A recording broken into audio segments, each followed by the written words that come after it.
સ્થાનિક સ્વરાજની ચૂંટણી પહેલા આમ આદમી પાર્ટીના ફંડિંગ માટે હવાલા મારફતે પૈસા મોકલવામાં આવ્યા હોવાનો ઘટસ્ફોટ થયા બાદ સુરત પોલીસ આ મામલે તપાસ કરી રહી છે।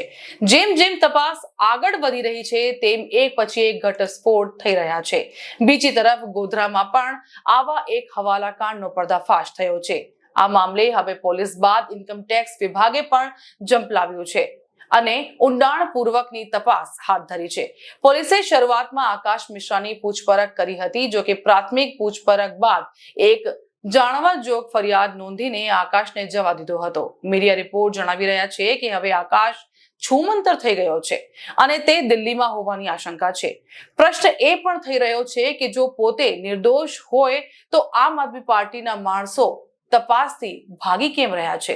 આકાશ મિશ્રા અગાઉ આમ આદમી પાર્ટીના વરિષ્ઠ નેતા સત્યેન્દ્ર જૈન સાથે કામ કરી ચૂક્યો છે।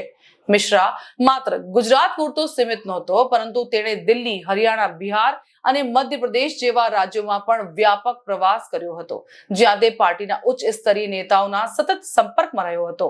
આ બાબત સૂચવે છે કે આ માત્ર સ્થાનિક સ્તરની હેરફેર નથી, પરંતુ તેની પાછળ એક મોટું રાષ્ટ્રીય નેટવર્ક કાર્યરત હોઈ શકે છે।